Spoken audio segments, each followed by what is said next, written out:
Existe-t-il une façon de mesurer le piquant des piments? Eh bien, effectivement, oui. Et il en existe même plus d'une.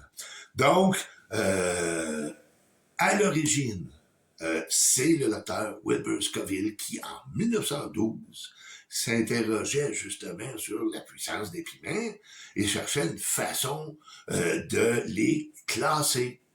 Alors, la méthode adoptée par Wilbur Scoville était tout simplement de faire une solution avec le piment concerné. Et ensuite, on ajoute de l'eau sucrée. Et on dilue tant et aussi longtemps qu'au goûter, on ressent la brûlure.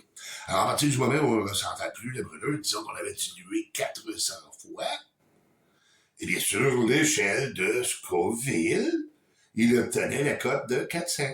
Alors, 400 sur l'échelle Scoville, ça veut dire que je dois diluer mon échantillon 400 fois avec de l'eau sucrée afin de ne plus ressentir la brûlure.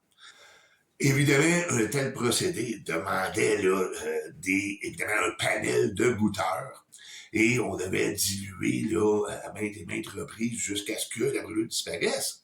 Alors imaginez aujourd'hui, avec des piments qui dépassent le million, et même 2 millions, de devoir diluer des millions de fois comme ça, ça devient très compliqué. Aujourd'hui, on procède plutôt par chromatographie en phase liquide sous haute pression.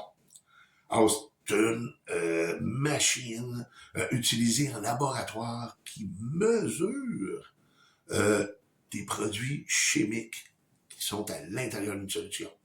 Alors, c'est vraiment un instrument désormais qui mesure la quantité, la concentration de capsaïcine qu'il y a dans l'échantillon. Alors, deux méthodes, la méthode par dilution et évidemment la méthode par chromatographie en phase liquide. Et le résultat, évidemment, va s'afficher sur les selles de Scoville et celle-ci n'arrête pas de prendre de l'ampleur avec tous les nouveaux hybrides développés en fonction de leur puissance.